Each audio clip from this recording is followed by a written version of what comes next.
think it's time that we start with our invocation, and there is no one other than Walt Neff who's going to deliver the invocation this year for the 2022 Ag Hall of Fame. Please welcome Walt Neff.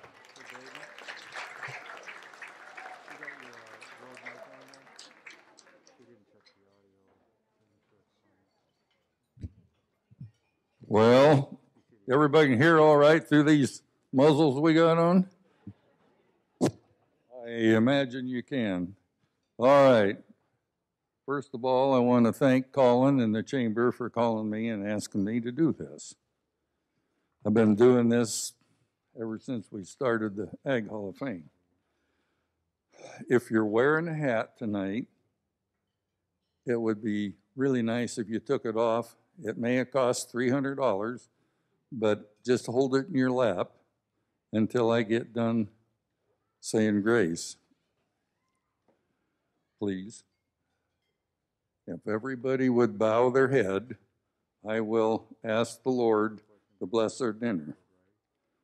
Gracious Heavenly Father, we thank you so much for tonight, the Ag Hall of Fame, and just thank you for everything. We thank you for the rain. Even though you all may think it's yucky, it's pennies from heaven. Always remember that. We ask you to forgive us from our sins, even our thoughts. God knows what you're thinking, no matter what. We ask, Lord, bless this food, help it nourish and strengthen their bodies. Bless all the hands that help prepare it. And bless each and every one that's here tonight, and the people that wanted to come and couldn't come, bless them.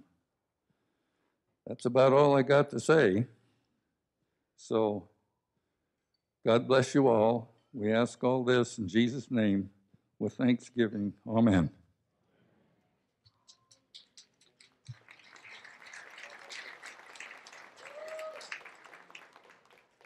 Pennies from heaven every year. Thanks, Walter. So now we have a great treat tonight for our performance of the national anthem. I'd like to introduce Samson Martinez to come out and provide the national anthem.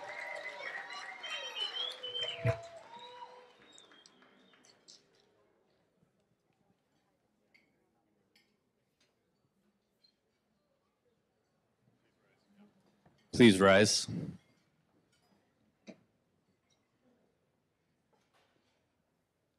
Oh, say, can you see by the dawn's early light what so proudly we hailed at the twilight's last gleaming, whose broad stripes and bright stars through the perilous fight o'er the ramparts we watched were so gallantly streaming, and the rockets' red glare, the bombs bursting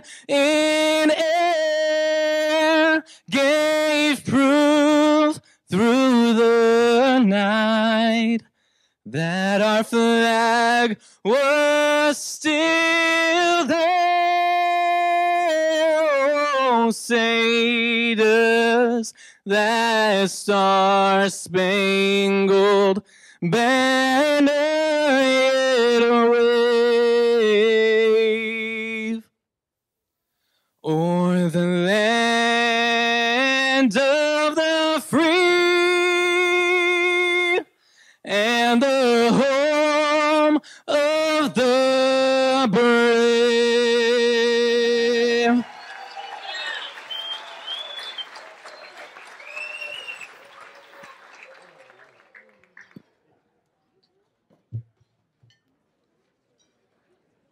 Well, that was great. Thank you so much, Walt. Thank you, Samson, for helping us out with that tonight. It's no better way to kick off the 22 Mid-Columbia Ag Hall of Fame. I hope everybody had an easy check-in this year. I had to chuckle to have the name tags separated out, you know, with A to L, and then, of course, the Martinez's had a whole table, which is great. I chuckled at that. I thought that was funny. So the Ag Hall of Fame has been was formed in 2000, 22 years ago. Of course, we had to skip a year, and so it's great to see a great turnout tonight. We may be a little rusty, but we're here in force. But it's here at the Ag Hall of Fame that we honor those individuals that made significant contributions to the agriculture community throughout the Mid-Columbia region. I want to thank the Port of Pasco Chamber Board of Directors, Board President Kim Fall, Chamber staff, and all the Ag Hall of Fame Committee for their commitment to the continuation of acknowledging our agriculture leaders. I want to take a moment and introduce special guests and dignitaries and elected officials that are joining us here tonight. Franklin County Commissioner Rocky Mullen. Let's give him a round of applause, please. Way in the back. Franklin County Treasurer Josie Colzer.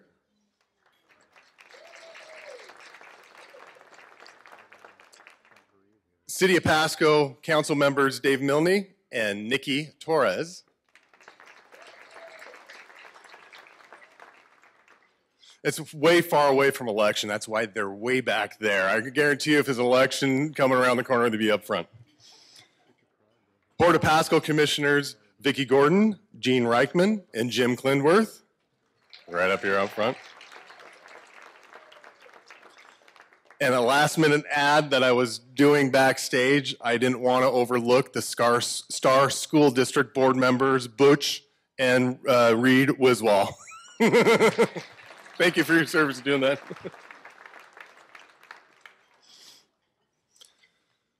So I mentioned before, this event wouldn't be possible without the hard work of dedicated individuals who have spent nearly over probably more than a year in preparation for tonight's event. And it was, as you can imagine, kind of hit and miss, wondering what we're going to do, obviously with last year and this year. So I think I want to commend their effort in pushing forward. We have a great turnout tonight. I want everybody to be safe as well, too. So I'd like to ask the Ag Hall of Fame committee members, if you're here in attendance, to rise once I say your name. Jason Hogue, who's the chairman, Dick Mulbauer, Gary Middleton, Lori Lancaster, Ed Ray, who is the godfather of the Pasco Chamber of Commerce, Barb Davis, Walt Neff, Lana Klein, Bruce LePage, which this year, he wasn't able to do it, but he was our wine sommelier a couple years ago when we were doing the tasting for the meal, which is always fun with Bruce. Monica Van Hollenbeck, Cindy Hayes, Jerry Ringwood, Merle Booker, Karen Blazard, and that rounds it up. So let's give them a round of applause. Thank you.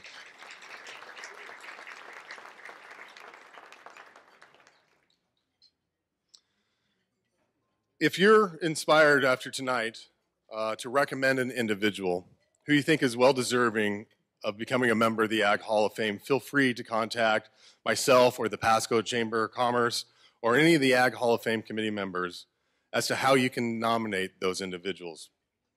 In the audience tonight, and the list may have changed a little bit because we've had some last-minute changes, but I do want to introduce the past inductees that are here. Barb Davis, Dave Manarola, Dorothy Shepik, Merle Booker, Dennis Munden, Jeff and Vicki Gordon, Alan Oberding, Chep Gaunt, Jennifer Yoakum, Ramona Ramarine, Lana Klein, and Lyle Holt. Let's acknowledge their presence here tonight, and thank you. And also to all those family members, too, where they may have had grandparents or aunts, uncles that were also inducted at an earlier time. We appreciate your presence in keeping this event going. I do want to take a moment and acknowledge, since the last time we met, and offer an honor or a moment of silence to a couple of past inductees that have since passed. I want to take a moment to honor Porky Thompson and Louis Meisner.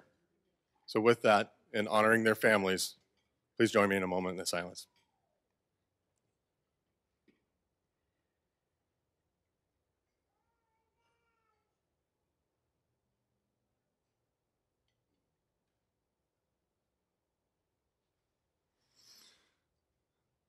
So thank you. Thank you very much. We're thinking of you. I also want to give a special recognition to our title sponsor, the Port of Pasco. They've helped inspire and carry forward the Ag Hall of Fame for over 21 years. And they've been great supporters of the ag industry for many decades. Past Ag Hall of Fame galas, we've had a chance to honor their leadership in one of the awards, and I know that they're continuing moving forward to provide a strong economic base, especially in the agriculture community here, and they continue to do that, so thanks to the leadership from them and the commissioners.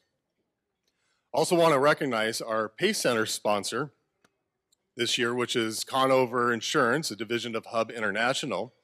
And I'd like to introduce Kim Fall to provide us a couple of updates on some happenings with that as the sponsor of the Pace Center. So with that, please help me welcome Kim Fall.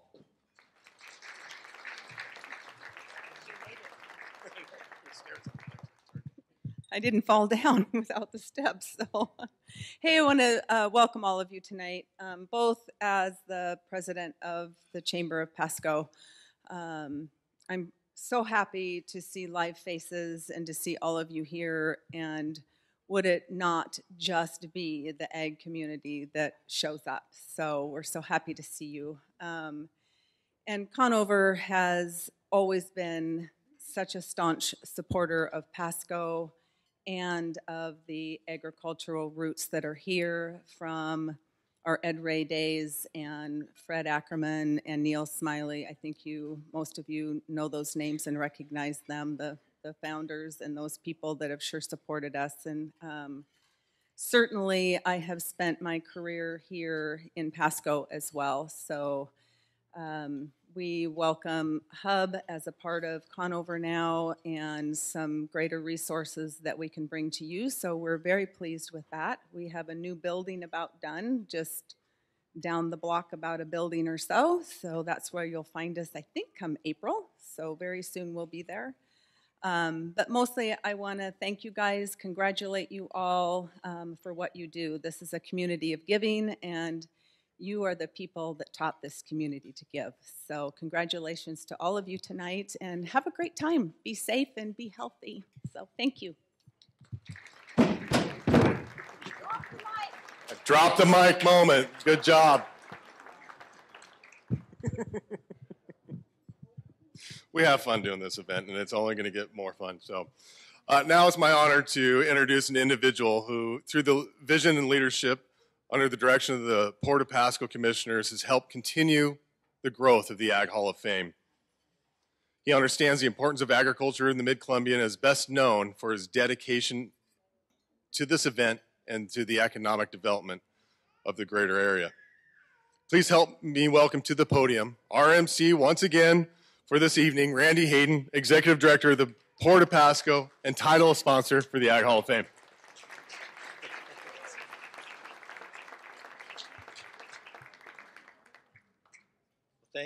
Thank you, Colin. It always is a pleasure to be here. What a crowd we have tonight. My goodness, this is just fantastic to see everybody back and attending these things like this. So again, thank you, Colin. It really is an honor to be asked to participate in the Ag Hall of Fame every year. And on behalf of my port commissioners, I just want the Ag Hall of Fame Committee to know how much we appreciate our partnership in this event. And personally, Colin, wherever you went, for your commitment to this great event. So would you please join me in giving them all a round of applause for putting together this event.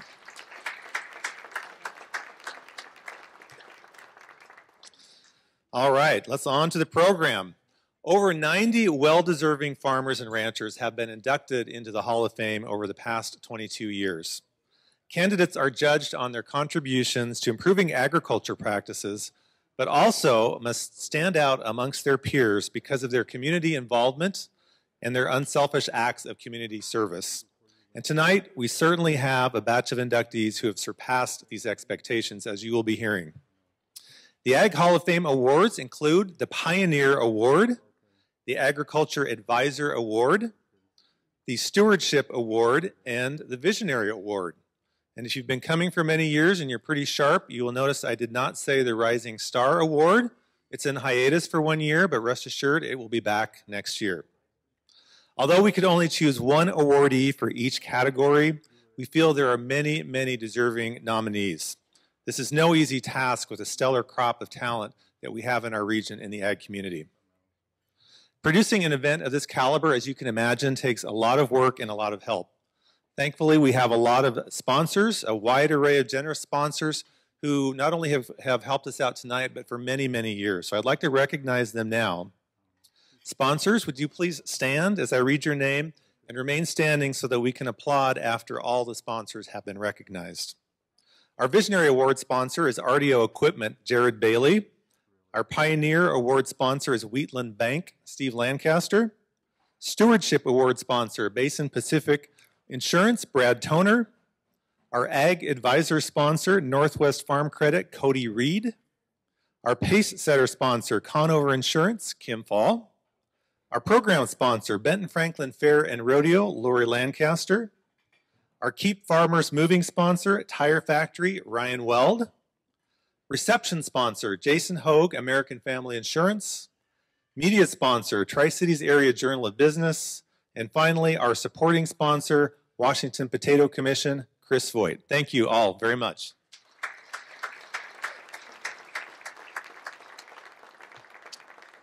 Now, without further ado, let's get on to our inductee awards.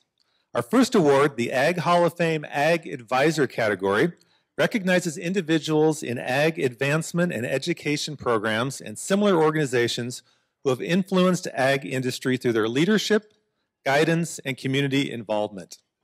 This award is sponsored by Northwest Farm Credit Services. Would you please help me welcome to the stage Jennifer Yoakum, past inductee, who will tell us a little bit about our 2022 Ag Hall of Fame Ag Advisor, Gene Smith.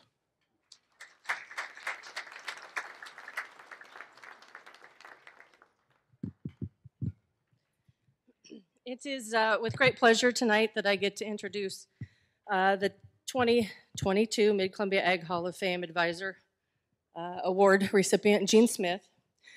Her roots run deep in agriculture as she comes from a long line of ranchers and farmers. While at WSU, Jean worked as a teaching assistant for farm animal genetics, worked for the Washington Beef Producers Improvement Federation, and worked for a private bull testing facility in La Crosse. In 1980, she was hired as the first female livestock extension agent in the Pacific Northwest, working with both youth and adult producers. In Benton and Franklin County, being one of the largest animal science programs, it allowed her to work with over 300 adults and over 1,000 youth producers on an annual basis. She worked on programs like Llama Merit, Steer Merit, which we still use today at our local fairs. It benefited both the producer and the members in identifying animals that had that excellent gain, performance, and carcass qualities.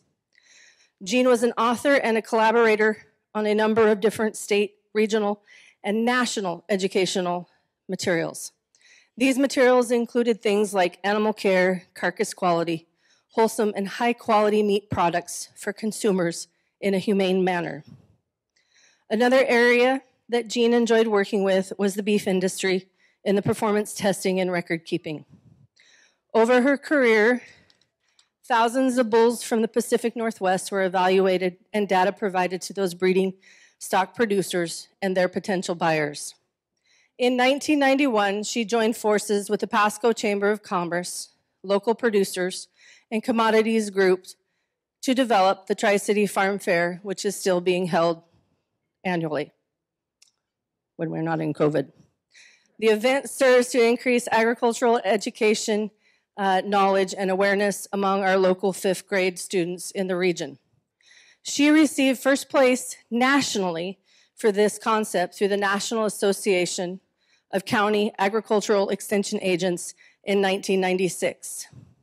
She says one of her most satisfying things in her career was to watch the youth, particularly the young women that she mentored in 4-H and other programs, develop into agricultural professionals, such as livestock extension agents, vocational agricultural instructors, veterinarians, agricultural commodity group leaders, as well as community leaders.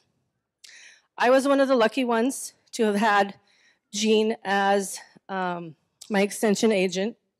I can remember her being at various events for us as 4-H members, from the fairs to the county achievement nights to the field days to the cold freezers that our lamb carcasses were hanging in at the carcass shows. Her education and training days taught many of us youth things that we continue to use in our livestock enterprises now. She was one of those people that I looked up to as I grew up with my various livestock projects. She impacted my life as one of those young women who became an agricultural educator. Therefore, I know that she had an impact and shaped the lives of many youth as well as adult livestock producers throughout her years of service. It's my pleasure to introduce her. Okay, we can see a video.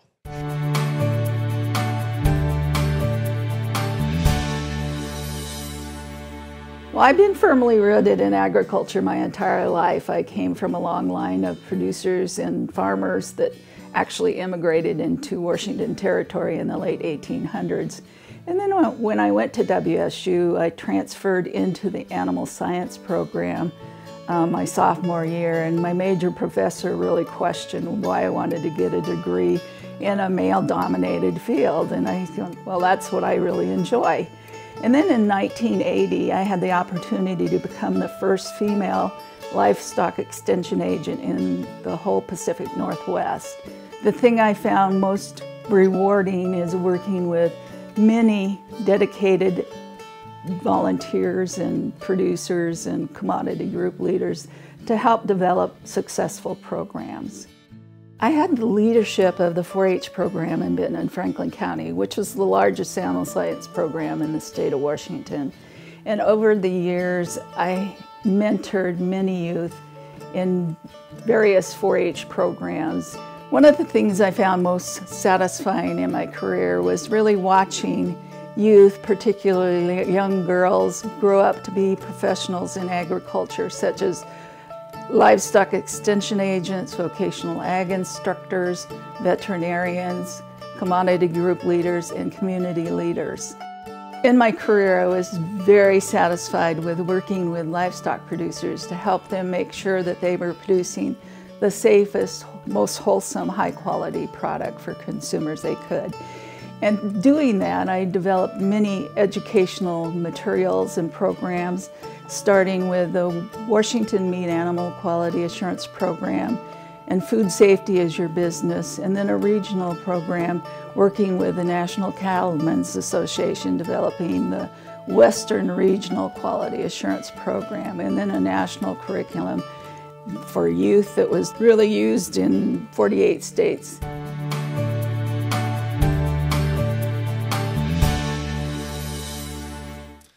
So here to present the Ag Advisor Award is Cody Reed with Northwest Farm Credit Service.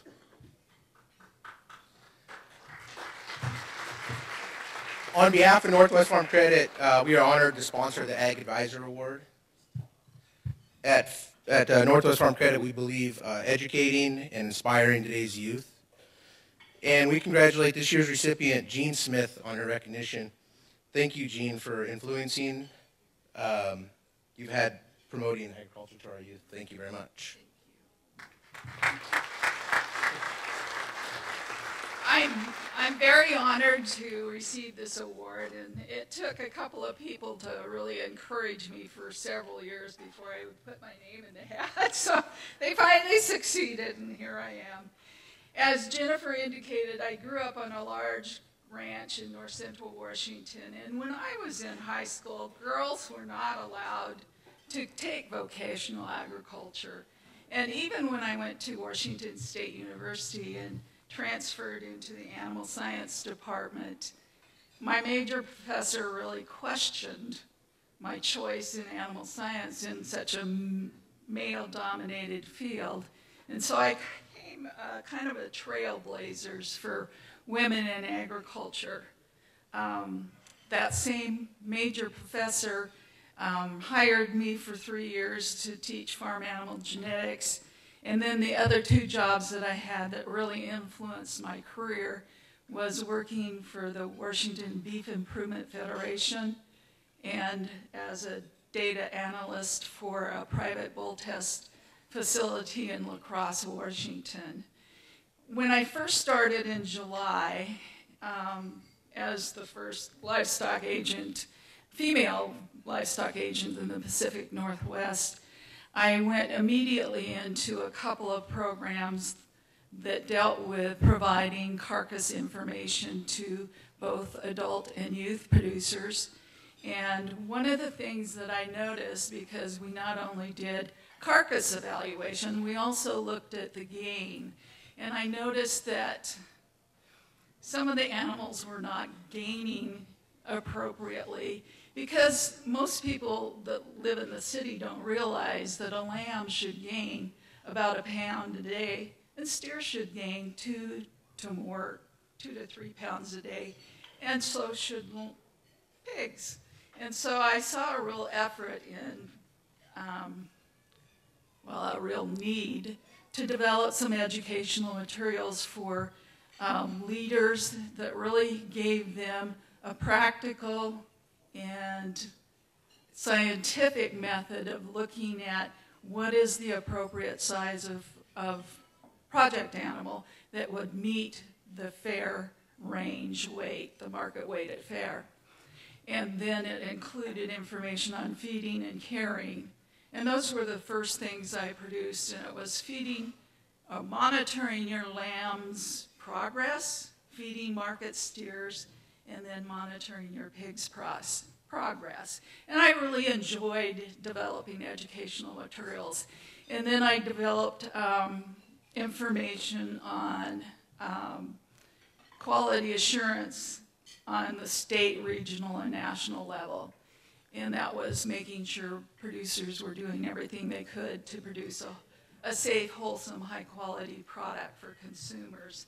And that started with 2 state publications, Washington Meat Animals Quality Assurance, Food Safety is Your Business, and then a national curriculum for youth called Quality Assurance in Animal Care Youth Education Program. And then I also developed a health record. It was called the Producer Affidavit and Animal Health Record for a reason. And I was very blunt about it.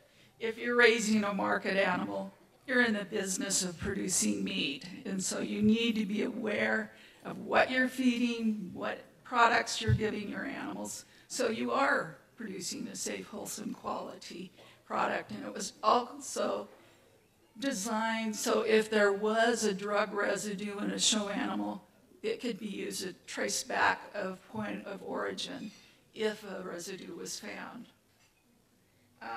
One of the things I did as a volunteer in my career and after I actually retired was working with Horse Project members and teaching and coaching the local horse bowl teams. And horse bowl was basically like college bowl, except all of the questions were about horses. And so I taught the kids about evolution, history, anatomy, physiology, nutrition, diseases, and other health issues, as well as breeds, horsemanship, and tack. And I took a couple of those teams to Nashville, Tennessee, to the national competition, and we usually took a couple extra days and really went and saw the real horse country. Anyway, those were experiences I would always, or they would always remember. And bull testing, like I said was something that I love to do. It was something I did as a college student, and when I was here, I had a couple of different breed associations approach me, and we developed first the Limousine bull test, and second the Washington Simmental bull test, and then the Northwest Charolais bull test, and then they were later combined into an all-breed bull test. And that's basically most of what I did.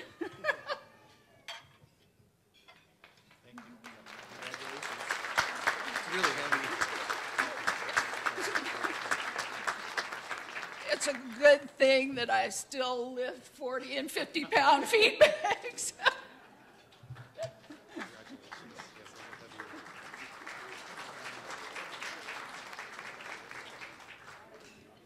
They are heavy awards. It is a, a true award. All right, well, thank you. Our next award is the Ag Hall of Fame Stewardship category. This category honors individuals that are actively displaying exemplary community involvement and enhancing agribusiness through leadership or technology development. This award is sponsored by Basin Pacific Insurance. Would you please help me welcome to the stage Tara Wiswall, who will tell us a little bit about our 2022 Ag Hall of Fame Stewardship Award inductees and her parents, Butch and Judy Wiswall.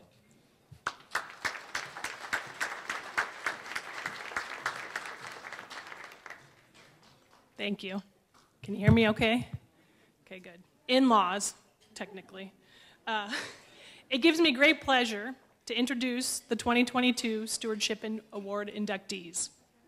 The Stewardship Award goes to someone who has served the community and displayed leadership in agriculture over a long period of time. While I get the privilege to stand up here and make this introduction, this nomination was truly a team effort by a lot of people, some who are here tonight.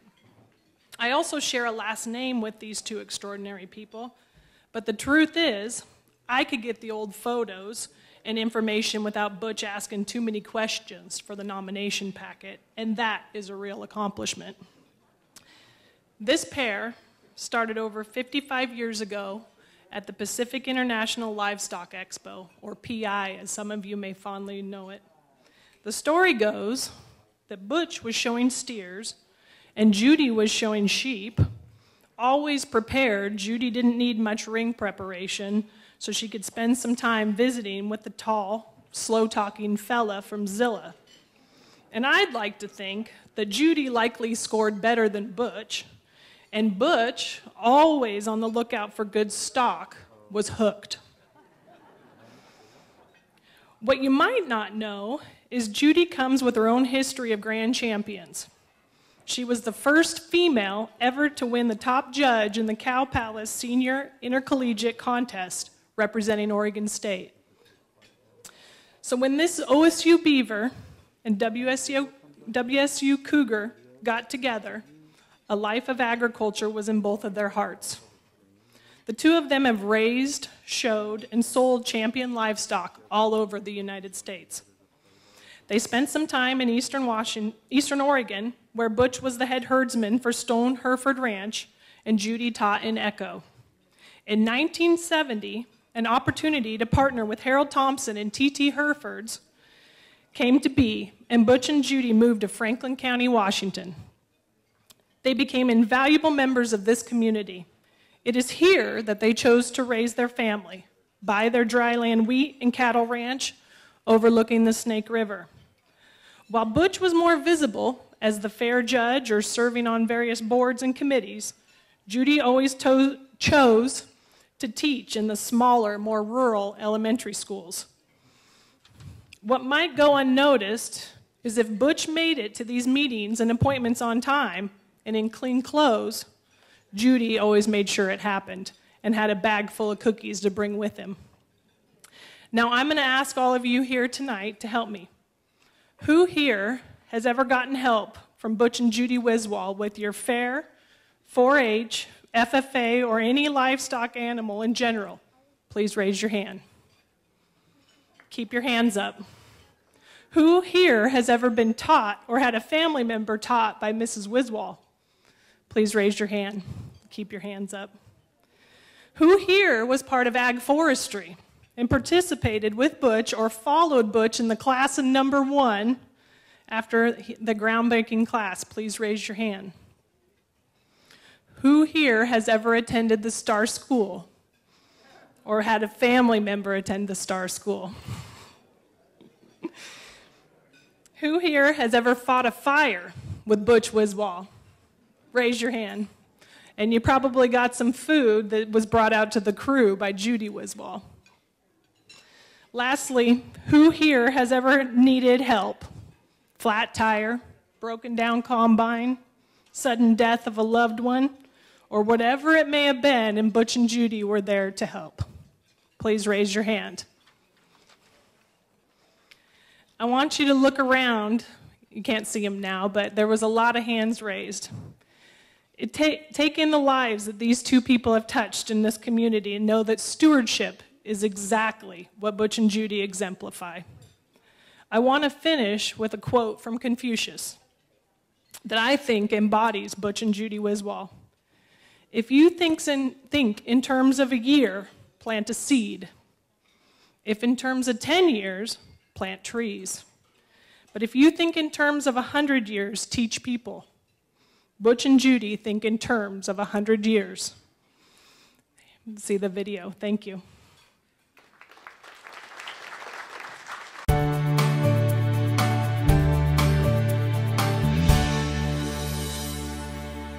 When I was 6 years old, my dad and I were on a trip from the Yakima Valley to Lewiston, and it broke down in Pasco. And I thought that that was the hottest, driest place in the nation. And so, but luckily I've decided differently now, and I really enjoy this part of the state of Washington. The greatness of Franklin County is its diversity, that we go from our area here that's dry and gets 8 inches of moisture over to the basin that we can grow potatoes and onions and all kinds of irrigated crops. The most important thing is to be able to raise good families, freedom to do and train and educate others to follow us. And Judy's been a teacher, and I've tried to be a 4-H leader. Even with all of the technology and everything that we have nowadays, you cannot change the education that a kid gets from raising an animal, because the animal is not changing just because everything is going faster. The kid still has to get to be his companion and his provider, and that makes good farm kids, and that's what keeps us going out here in agriculture. An old farmer told me one time, the best thing you can put on your field is your shadow. And so we're still going to have to know that the crop is doing good, and no matter how many cameras we got taking pictures of it. Sustainability is a big word nowadays. This would not have been here if they hadn't come and homesteaded it 4 generations ago. And so we already are learning better things and better ways to handle it. If we want to feed the world, we have to have the next generation ready to go. And I'd like my legacy be to see that there is possibility, and hard work will get them there.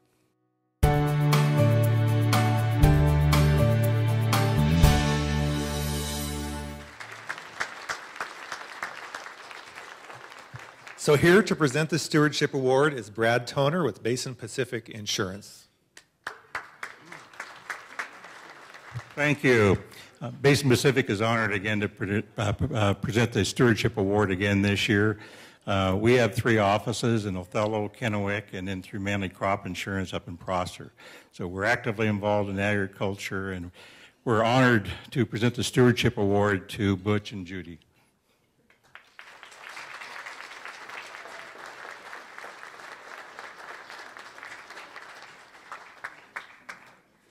Boy, am I glad they brought dinner. Now you people won't be paying attention to what I say. You'll be paying attention to your food. If you get old like we are and you want to leave a good thing for your grandkids to kind of remember you by, get a hold of this Mike that did this thing, because he makes it look so much better than it really is. My daughter-in-law, she's kind of between a rock and me, because she is our next door neighbor and can't say anything derogatory about me or I'll get even. So, but truly we want to thank the Pasco Chamber and the Port of Pasco for recognizing agriculture as the most important industry in Franklin County. After all, you know, we've got to feed all those folks that are on the other side of the river over there, so it's very important in Franklin County. Judy and I are honored to be chosen by the selection committee to represent the farm and ranch families in Franklin County. Probably it's because we are the most senior ones left out there. We do not feel that we've done anything different or better than all the families out there and that are trying to raise good families and feed the other 98% of the population that we have in America. We have tried to do our part in keeping this strong community. Remember when you get home to congratulate yourselves for being good stewards, and also congratulate your friends and your neighbors that are out there because they are sharing in the 2022 Stewardship Award with us. We are all in this together, and we would like to also thank, again, Basin Pacific for being the sponsor of this award. Enjoy your dinner now. I'm glad you didn't hear me.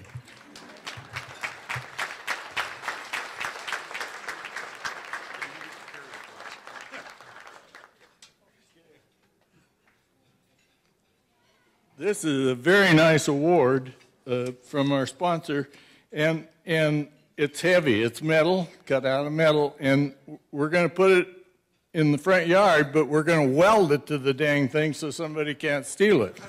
Thank you.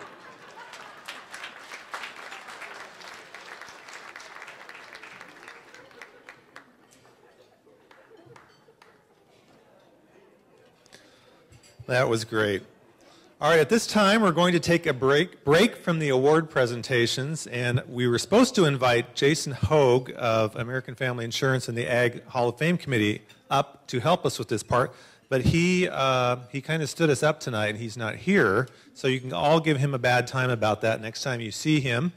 And instead, we're going to invite Colin back up to highlight a project the Ag Hall of Fame launched in 2017. Colin. I'm glad this is being recorded so that Jason can see this later and see that I get to do his job. So, Jason had some things come up. He's a big supporter of this event and this project, and is a past president of the Pasco Chamber, so I can give him a bad time. But I do want to talk to you about a program that we launched in 2017 called the Mid-Columbia Ag Hall of Fame Cultivating Our Future Grant. The Ag Hall of Fame wants to recognize that youth programs are a way to introduce new and exciting farming and ranching options to youth, parents, and community members.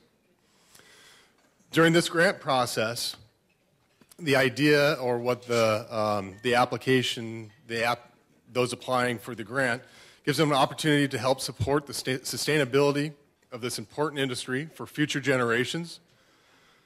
Program supports opportunities for youth, high school or younger, in education or to research and demonstrate and to learn more about agriculture.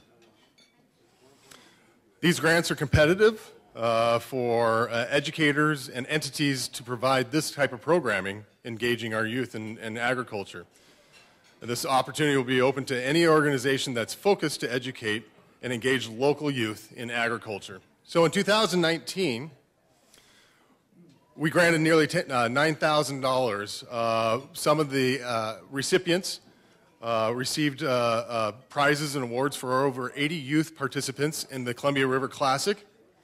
Findlay FFA sent a lot of their chapter members to, let's see, the presentation of the chapter's national program of activities to obtain a 3-star national status for the Findlay chapter. And the Connell FFA provided agriculture tours for 30 of their members of that chapter, and we helped by covering the transportation and the lunch. So that gives you a little bit of a flavor of what we've done in the past. Because of the pandemic, of course, no grants have been awarded until recently. I want to commend again the Ag Hall of Fame Committee for relaunching this and taking the opportunity since we hadn't had a chance to do that. So just a couple weeks ago, with the support of everyone in this room that have donated as well, we were able to support the Chiawana FFA with a grant to send their chapter members to defray the costs of travel and lodging and fees to attend the state FFA convention. At this time, I'd like to welcome Chiawana FFA advisor Renee Johnson and FFA student Sheridan tell us a little bit more about their chapter. Let's give them a warm round of applause.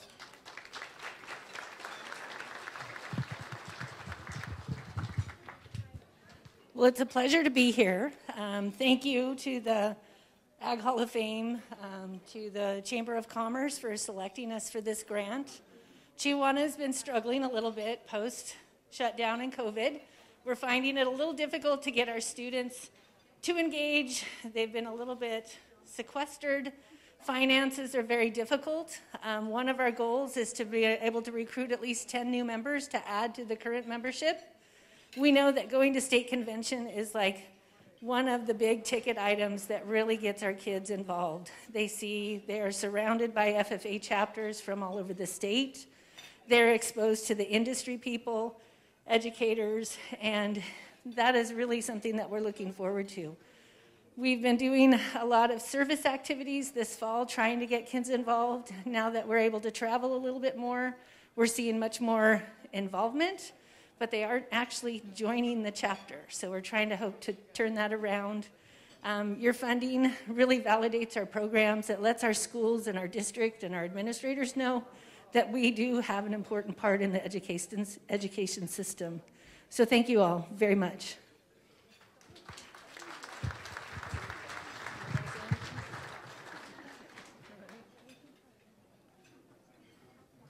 So I do want to let them know they're not off the hook. Just because we kind of rushed and got this grant, we expect an update next year at the Ag Hall of Fame. See a lot of pictures of the fun that they've had at the state convention. So since the inception of the Cultivating Our Future grant, the Ag Hall of Fame Committee has awarded over $30,000 to 12 youth organizations, actually add a few more to that over the last few years. So I ask you to please consider making a pledge tonight. You'll see the pledge card on the back of the program. It's a nice little perforated card. And if you want to contribute, go ahead, and there's pens on the table. Thanks to the Port of Pasco providing those pens. And there's envelopes as well, too. Please leave any of the contributions that you do provide and the pledge cards in those envelopes on the table. And later this evening at the conclusion, our New Horizons FFA chapter will come around and collect those for us. So thank you so much for all your support in the past, and thank you so much for the support in the future to continue to keep cultivating our future. Thank you.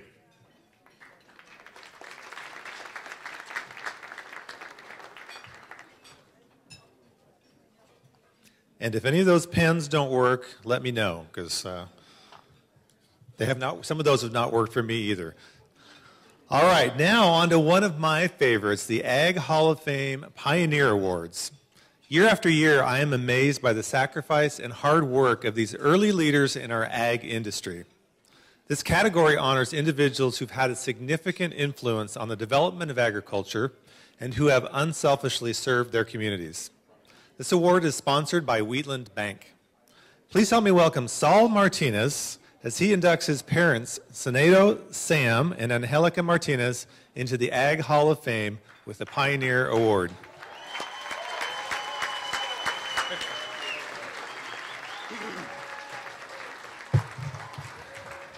Good evening, everyone. Thank you for being here tonight. It is a privilege and an honor for me to be here tonight. You have, okay, for those of you who know me, you know I got to get it out of my system, right? All my nephews are laughing. They're just timing to see how long it's going to take me to cry, okay? So it does get emotional anytime you talk about family. So tonight, we're going to tag team this introduction. I'm going to introduce my brother, Sam Jr., who will be joining us here tonight. He's going to be giving a little story, and then I'll come and finish it before we see the video.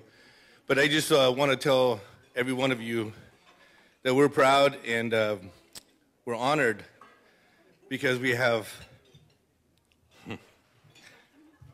parents and we have people that have made a big impact in our life. So it was kind of funny when we came in this and we had a Martinez table over here. That was real special because this couple here, my dad, Sam and Angelica Martinez, when you live to see the sacrifices made in a community and you live to see the sacrifices made in everything they do, I don't know how to hold back the emotions.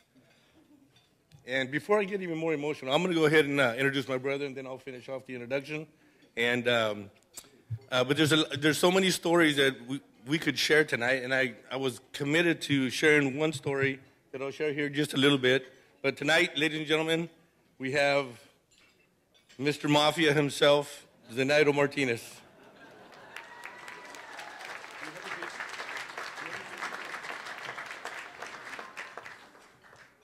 Hello, everybody. My name's Johnny Cash. No, just kidding. I've always wanted to do that, though. First of all, I'd like to thank my brother Saul for coming first, because I'm glad I didn't cry first. I'm glad he did. But I do have a bone to pick with him. If I would have known that this program had all this on there about my mom and dad, I wouldn't have spent 5 hours on trying to get this thing together. But so I'm going to try to make this as quick and as painless as possible. Never been very good at public speaking, especially looking a quarter of a mile down the road there and seeing all these people. I'd really never done this before, but so I'll get started here. Hello and good evening, ladies and gentlemen. My name is Zenaida Martinez, also known as Sam Martinez. And there's a little story behind that. I guess I'll just put in a couple of footnotes while I'm reading. My boys warned me about this. Maybe I shouldn't do it, but I will. So, like I said, my name is Zenaido, and I go Zenaido Martinez Jr. after my dad. And you kind of wonder, how do you get Sam out of Zenaido? Well, you don't.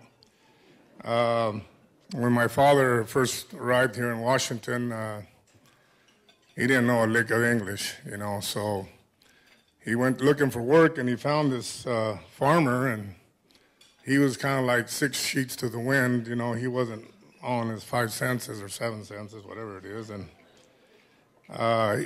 he was just looking for a job, and he asked him what his name was, and he said Zenaido, and he goes, well, if you want a job here, you're going to have to be called Sam. And he goes, well, I'll take anything I can get, so from that point on, he was called Sam. But I'd like to open this with a verse from the Bible. And it reads like this: I can do all things through Christ that strengthens me. And this verse has indeed held true for my parents, and it has been applicable in any situation. So my parents started this journey in 1959, and they married and started traveling the United States and following the Sun Belt. Didn't know how to really to get along or do anything other than just work in the fields and, labor work.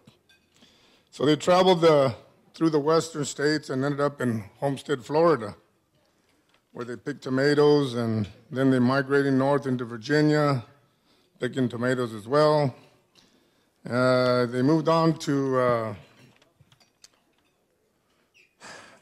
west to Arizona and California, where they worked in grape orchards and in cotton fields.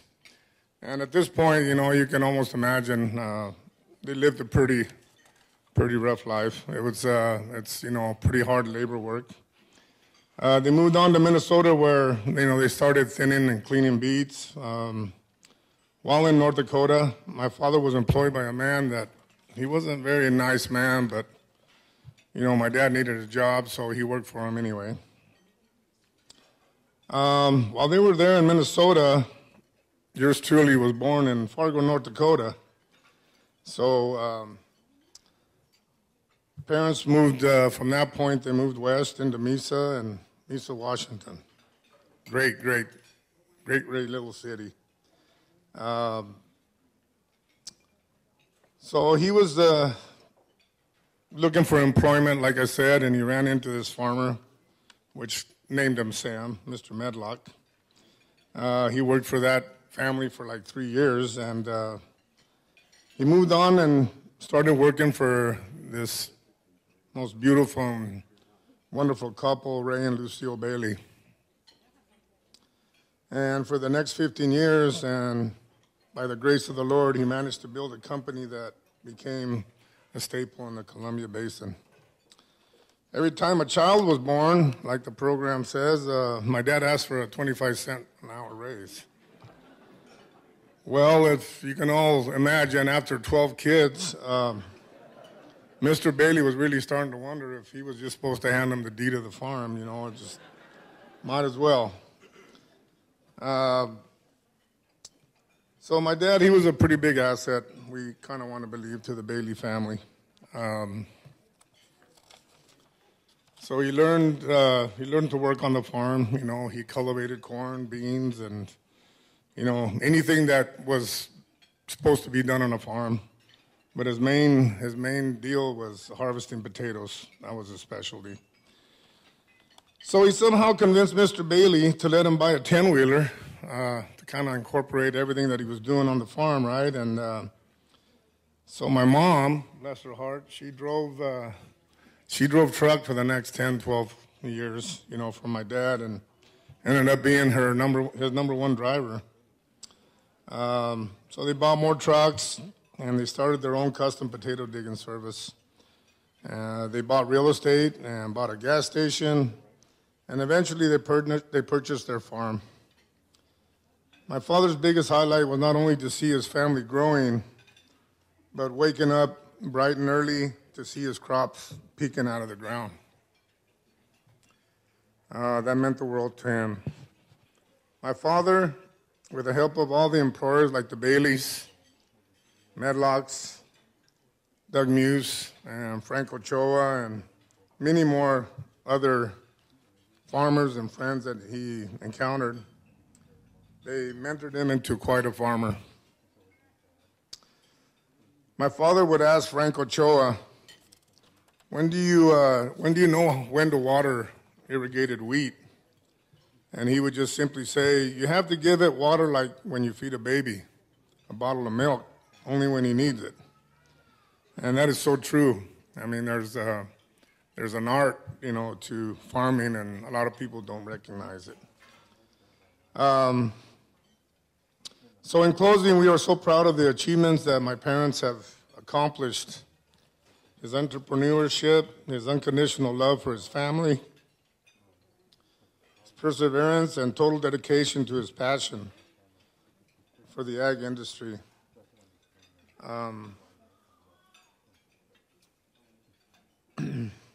My dad and my mom turned into very successful individuals. You see standing before, the individuals you'll see standing before you tonight. Mom and Dad, it's an honor and a blessing from our great God to receive this award. We are grateful to the Tri-Cities, the Columbia Basin, the Chamber of Commerce, for making this dream come true to our families. Thank you, Martinez family.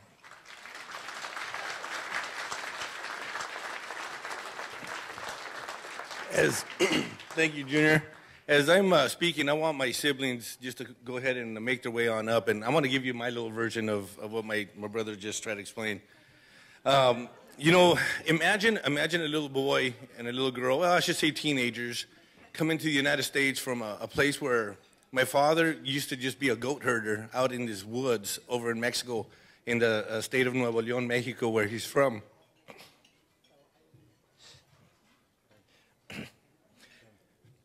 The video will explain a little bit better, but anyway, he comes over here. I'm going to make this real quick. He comes over, he meets my mom, and they end up getting married in Raymondsville, Texas. And from there, they moved to Oklahoma, and as my brother mentioned, they move all around to where the jobs are at, right? And the stories that they have are just unbelievable. They used to haul around, they had a pickup with a little canopy over it, and they had a goat in the canopy, in the pickup, because you never knew when you were going to run out of food. And the roads weren't really that great back in those days. Well, as they traveled through Florida, the Carolinas, you know, Minnesota, they would travel to all these places, and sometimes, you know, they had to sleep in their pickup, and they had it set up to where some of them slept underneath the rig, and the mom and dad slept inside the truck, and my dad would always be really embarrassed and kind of want to slip away, because he would just hear the goats, you know, make their noise all night long in a park in a city where they were, you know, waiting for the next morning. And throughout this whole journey that they had together, working from field to field, they had all these experiences. And one of the ones that catch my attention was, you know, when they used to go to eat at places where they had to eat in the back of the restaurant because they weren't allowed to eat, you know, with everybody else in the front. The reason I'm telling you guys this is because the determination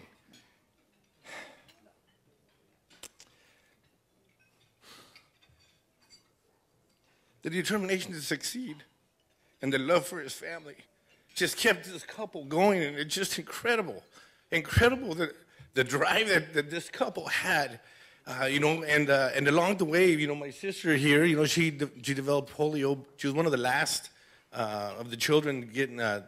They got polio, and they had all those struggles. Well, the doctor told them they had to settle down, so they decided to settle down in the Northwest, where they met these wonderful people here. And my dad wanted to make sure that he mentioned these three very... And it's just important to never forget where you come from. And for those people who gave you a hand, I never knew Mr. Medlock, but he's the one that gave him that name, Sam.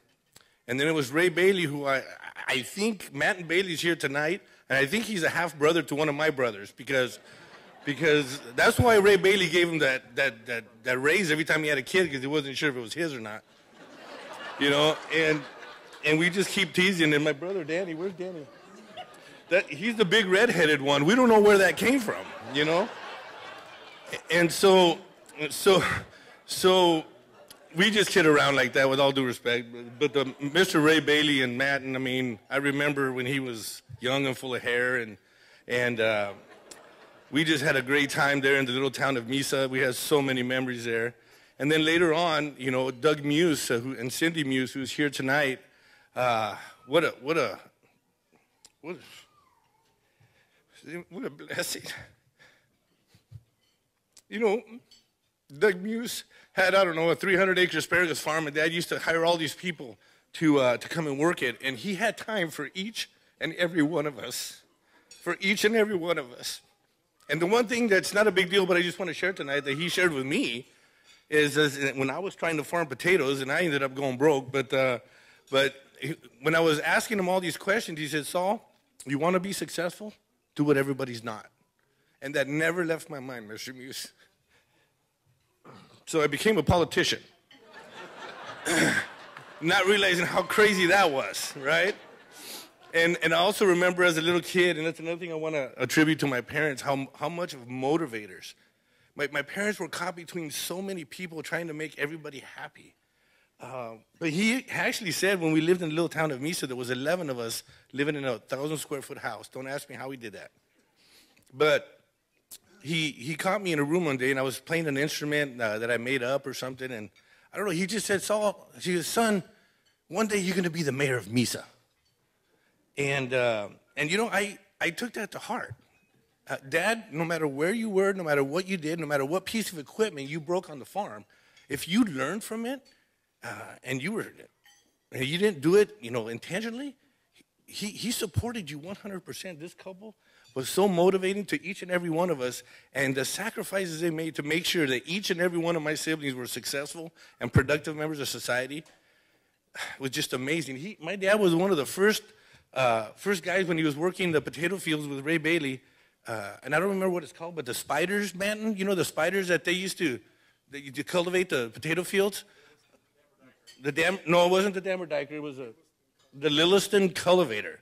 You know, the manufacturer would come and set it up, and he would get Dad going, and then the guy would leave, and then Dad would move everything to do it right? I mean, this man was amazing. And then he got caught one time digging potatoes.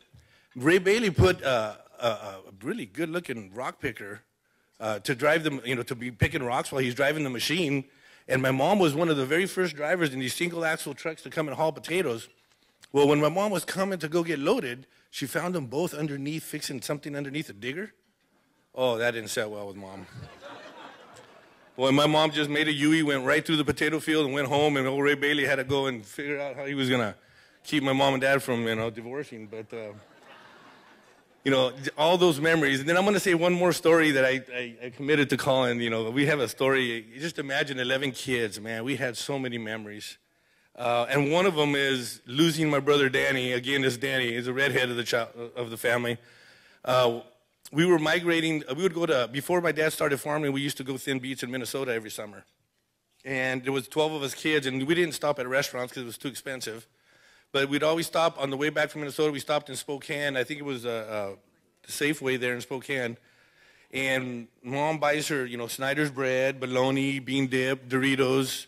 And as she's making these little sandwiches, she takes a bite and says, "Here, give this one to Joel. Here, give this one to Annabelle. Here, give this one to Amanda." And that's how she ate. You know, she ate by taking a bite and making sure it was okay, and passing it on. Well, when it got to Danny, we were about 5 miles out of town, you know, already on top of Spokane Hill, heading home.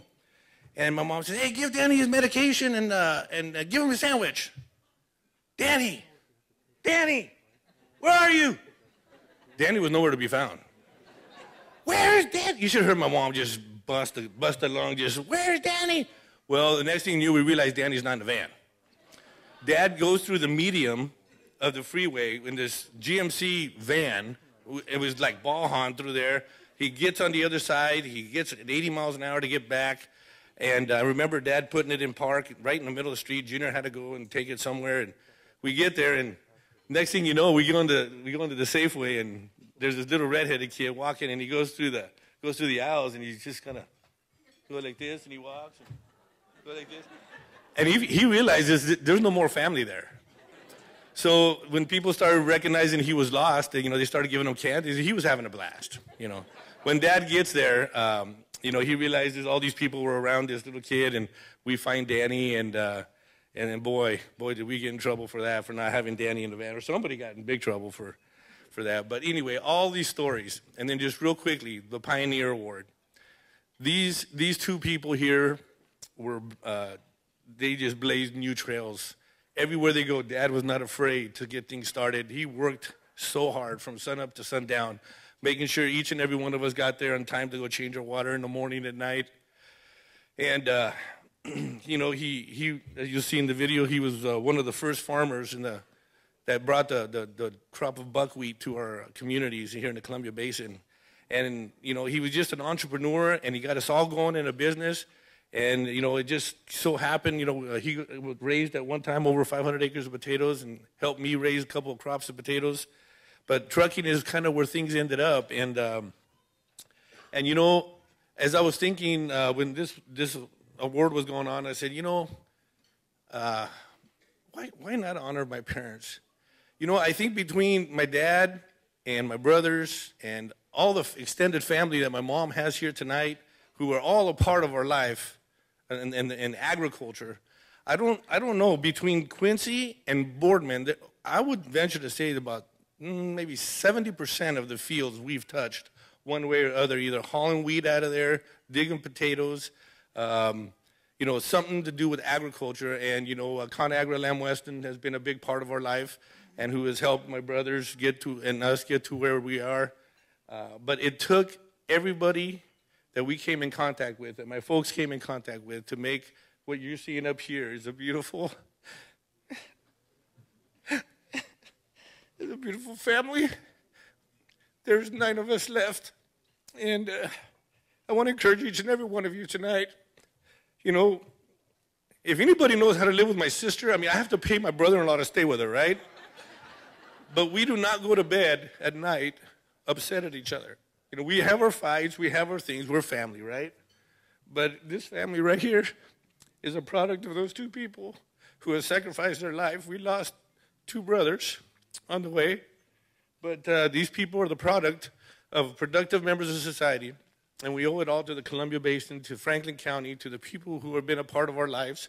And I just want to encourage each and every one of you to never forget that when you're helping somebody, no matter who they are, when you do what Mr. Doug Muse did and take the time to help even the smallest kid who's probably got ADHD like Danny, this is what you get. You get success, and you get a community that thrives, and it's all because of people like you that made it happen for our family. And because of that, and because of what these people went through, you know, if you guys know my family well enough, you can't take a nickel out of their pocket because you know, don't ask me why, but they're just a bunch of tightwads like my dad.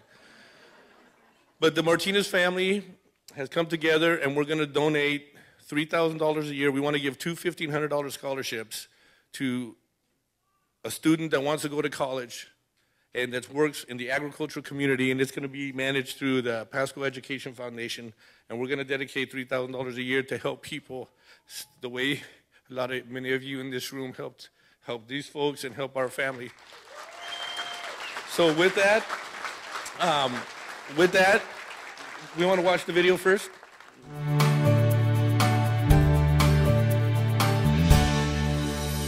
I was 14 years old. My mama got real sick, and I had to come to look for help. So I crossed the river. I went back, and my dad helped us to get the paperwork legal to come to the United States. And I'm so glad we did it. We travel all over the United States, follow the jobs. We have our baby girl, she got sick with polio, and the doctors told me, we have to settle down.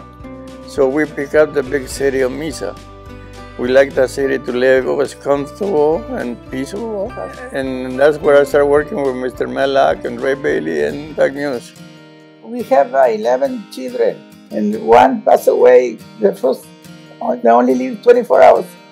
The rest of the family, we live, born here, 2 in North Dakota, and then 1 in Oklahoma.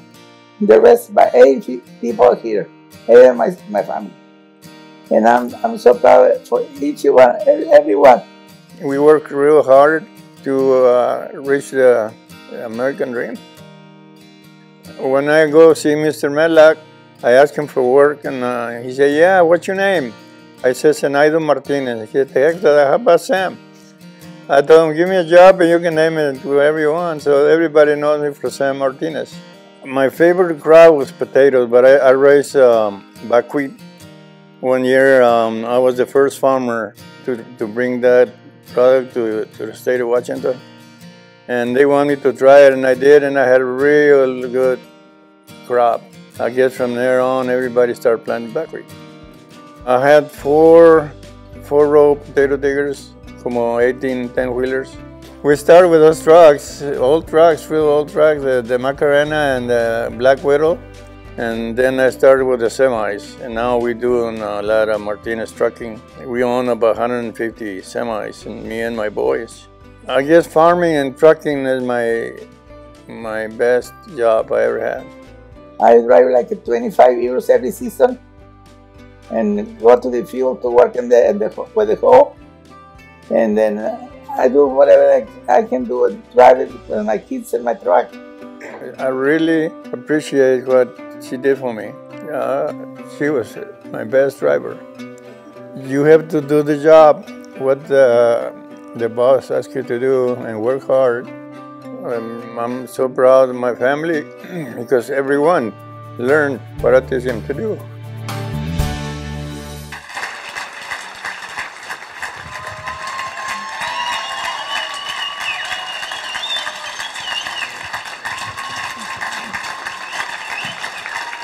Thank you.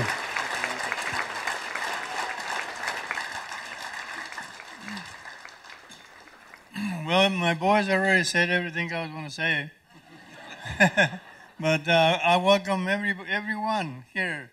I told my wife, I was telling my wife, I don't know, I got that many friends.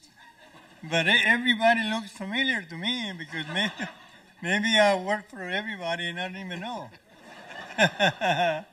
But yo le doy gracias a todos los que vinieron esta noche, principalmente al Doug Muse y el Man Bailey. Ellos eran mis patrones y tengo mucho que agradecerles a ellos porque me ayudaron a seguir a sacar mi familia adelante. ¿Ok? Gracias.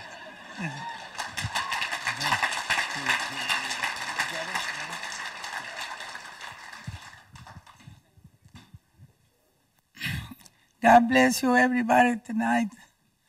I really want to thank God with all my heart for everything He does for us till now. And I want to thank God for everybody do this, reconocer ese privilegio que nos dan. Y le doy gracias a Dios también. I just thank God for all my family. That's all for us, our family. And for this Columbia Basin place, we live for 60-some years old here already. And I appreciate everything, like my boy said, all the people who've been help us. I'm so proud for everybody. So they do this experience for us. And I just want to let you know,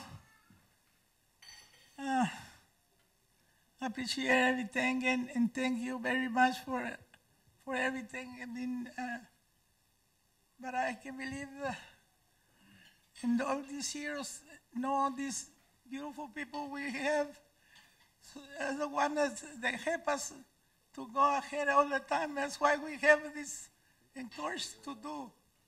And thank you for all my family here, my brothers and my nephews, and Eleazar Lichos is a part of our lives too. He lives in Hawaii right now, but I just want to say hi for everybody.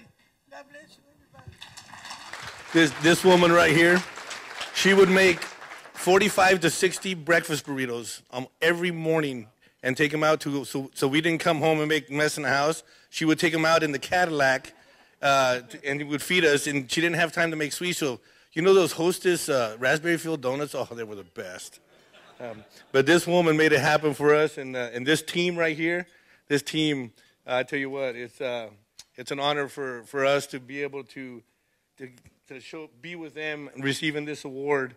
And thank you to the Chamber of Commerce and to the agricultural community. We couldn't thank you enough. One of the last things I was hoping to be able to see as I finish my political career, and I want to appreciate each and every one of my family members. And my dad wants to talk again. What do you want, Yo mi sueño era. My dream was? Yeah, my dream was someday one of my kids be the mayor of Pasco. And he was. And he made me so proud and so happy. And another thing, I want to thank Mr. Frank Ochoa because when I started farming in the first year, I don't know how to irrigate my crops. And I asked him, Mr. Frank Ochoa, how you know when the wheat need water? And he told me, you got a lot of babies. You know when the babies get hungry, they ask for bottle. And that's the same thing with the wheat. When the wheat's gonna, you know when the wheat's gonna be ready for water. So I gotta thank him for that. And thank you everybody to come tonight. So we're also very happy to have my father. This man just went through quadruple bypass surgery a month ago, the day after Thanksgiving. And he made it. You know, we were really worried because he's a young 83 years old now. But with God's help, we're going to put a heart valve in him, and then he's going to be getting back on those trucks. We need to get him to work. He didn't let us sleep. Now we're not going to let him sleep. So with that, thank you so much. And here you go. Thank you. Well, thank you, Martinez family.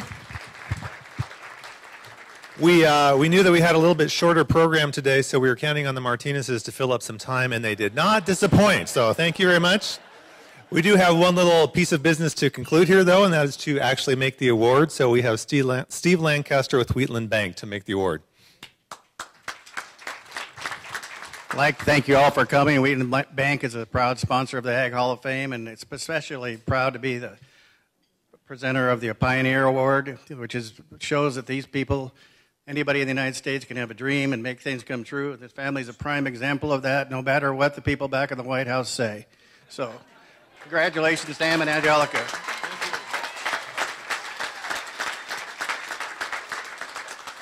One of the only trophies he's ever had, but it was worth it. This is awesome. Thank you so much.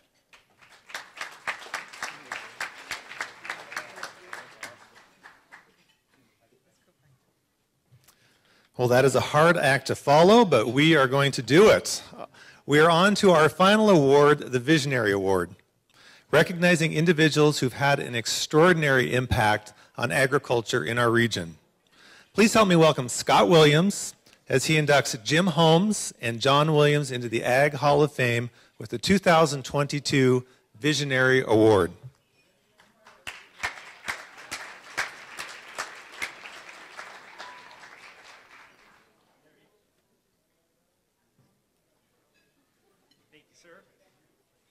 Hello, everybody. You all made the wrong choice for who should go last. It's a pleasure to be here. It's an honor to introduce Jim and my dad. I think the award would probably be better deserved if it was called a Perseverance Award as opposed to a Visionary Award.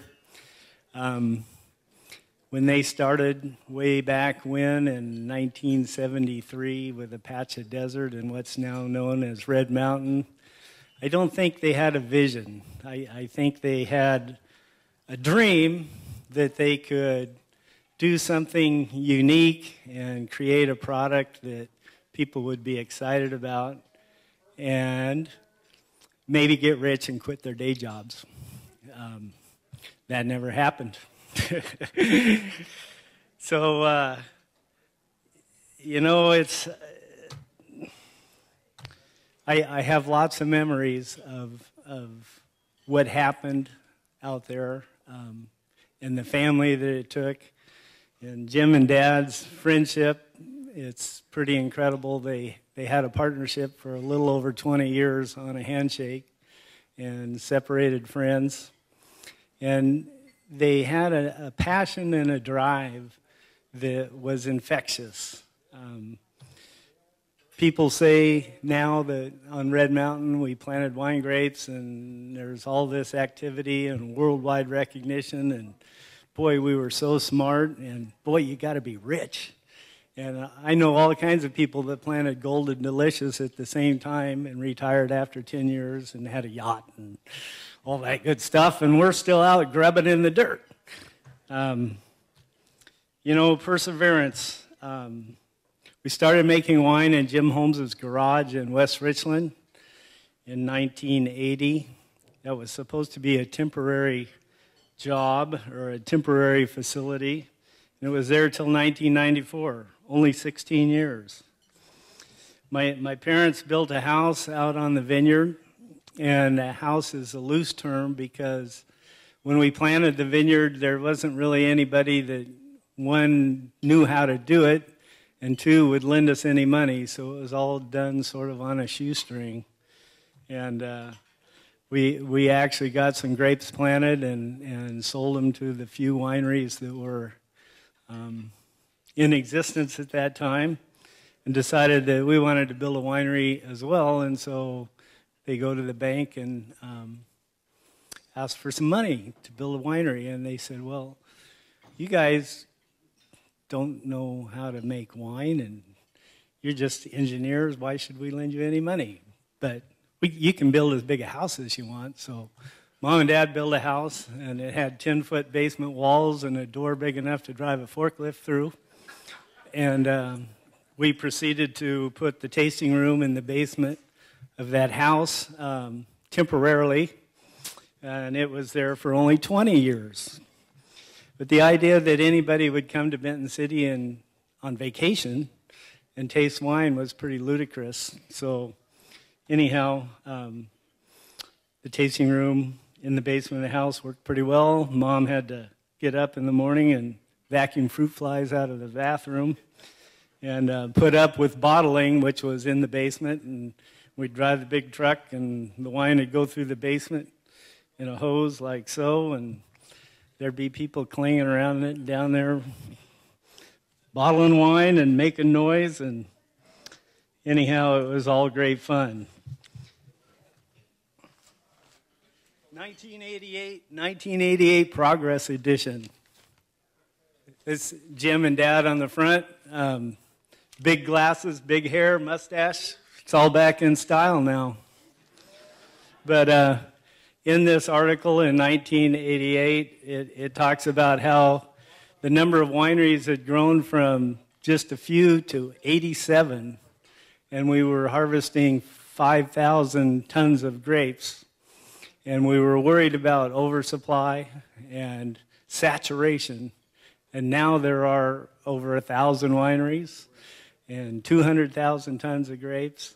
And the industry has become very, very important. And this little area, Red Mountain, that Dad and Jim Holmes pioneered and persevered and sacrificed greatly to develop, is now known as one of the best places in the world to grow grapes.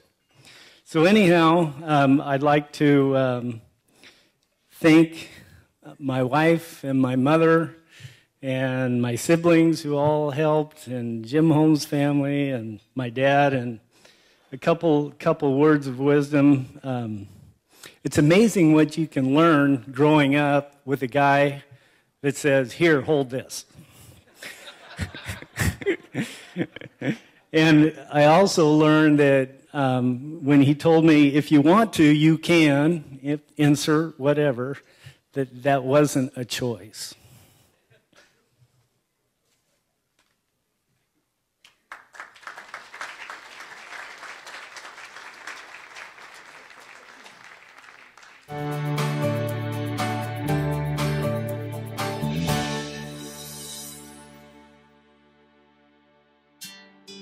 When we started, there were only about probably four wineries in the state.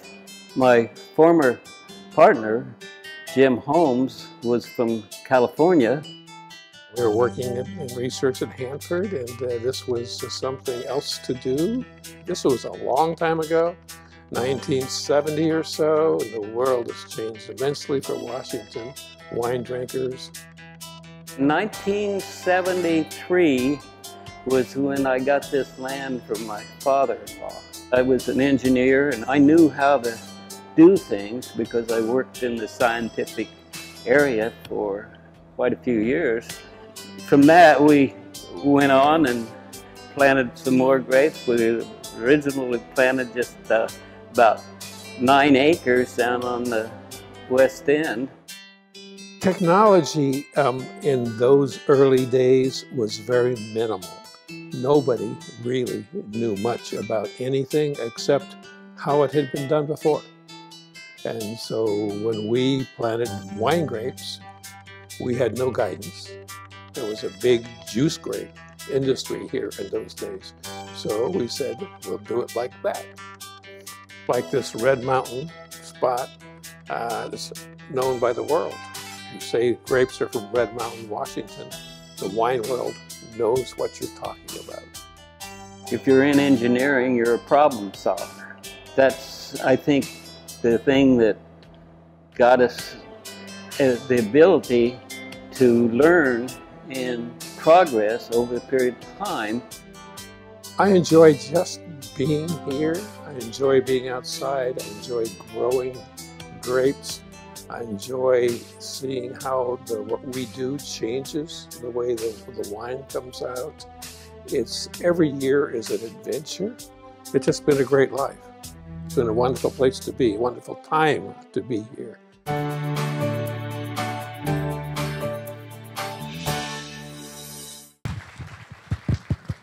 Yeah, I need it back on. Well, I guess I'm up now. I was very surprised when I was chosen to come and be a presenter here. My son that introduced me here, and he's been a big part of our winery and our wine business and over all of the years. So my feeling about the whole area here and all the great things that have gone on since I first came here.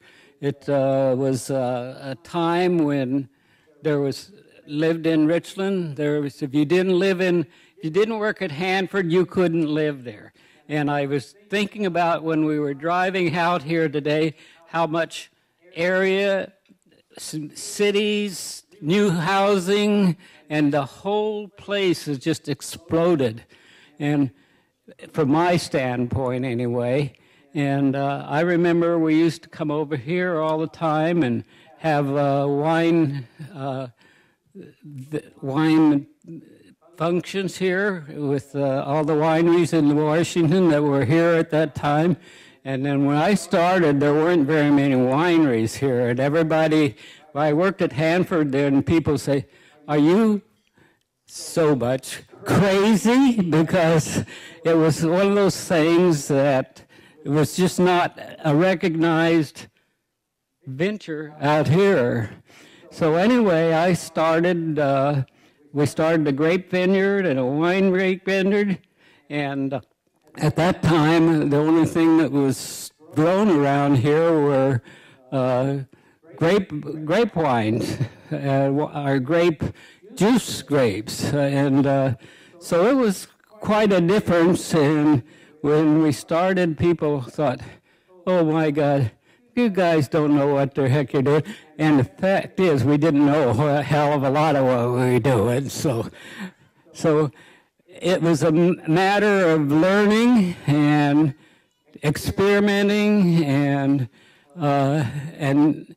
just overall having the go-ahead to invest everything that we had.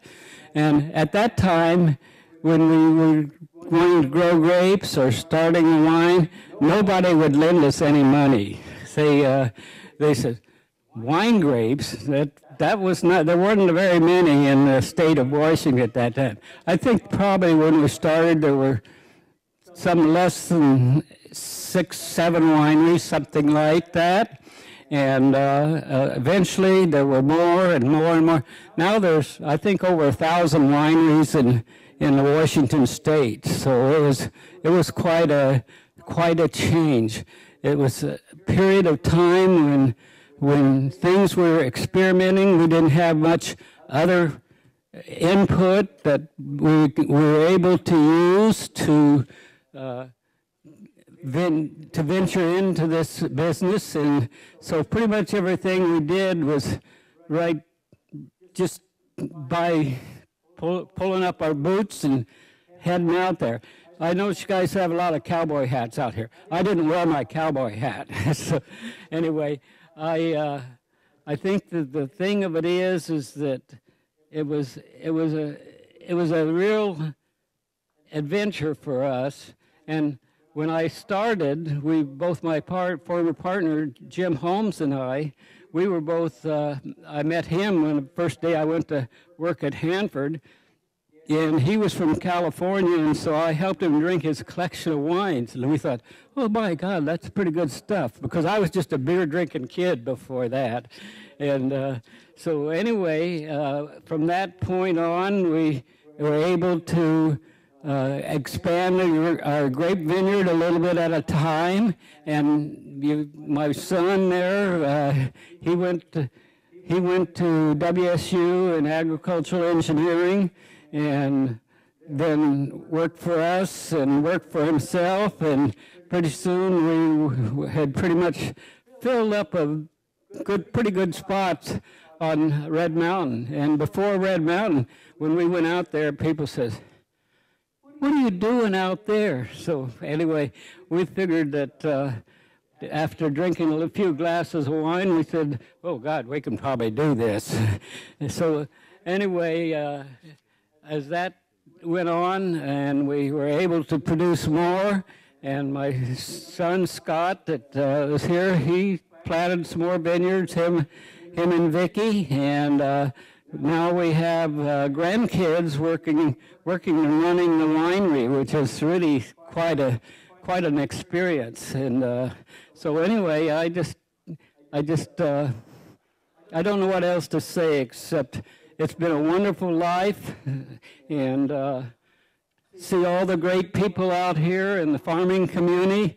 And you know, when we started in Richland, it was the only if you didn't work for Hanford, you couldn't live there. So it's really changed now. I noticed that when we're coming over here, there's houses every place.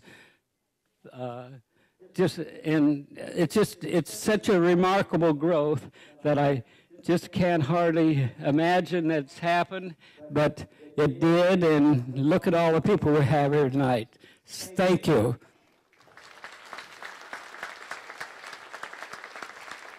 Stay right there. Okay. So we are going to give you your award, and to present that award is Jared Bailey with RDO Equipment.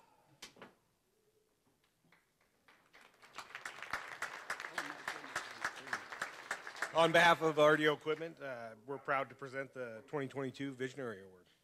Thank you. We've done a lot of business with RDO. Yeah, you guys would like this. Our first production tractor was a 40-year-old John Deere M. And it's still there. Perfect. Thank you so much. Thank you.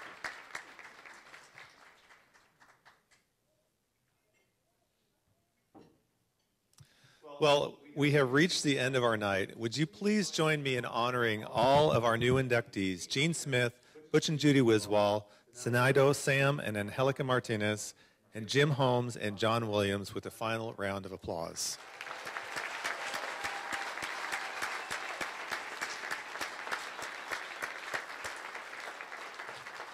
So we're going to ask our inductees if you wouldn't mind standing up and making your way to the reception area before the rest of the crowd gets going. That way you can get over there and the rest of us can go wish you well when the program concludes in just a moment here. So inductees, if you wouldn't mind making your way to the reception area. We want to thank all of our sponsors once again and all of you for attending tonight. This really wouldn't be the premier event that it is without your participation, so thank you for coming out. Special thanks again to the Ag Hall of Fame Committee and countless others who really have made this evening successful, including Clar Cellars for the wine at your tables, Knights Welding for the beautiful awards, Minuteman Press Printing for the brochures, Sash Events, EVM Productions, and of course, the Red Lion Chef and staff for all their efforts. We know you worked hard.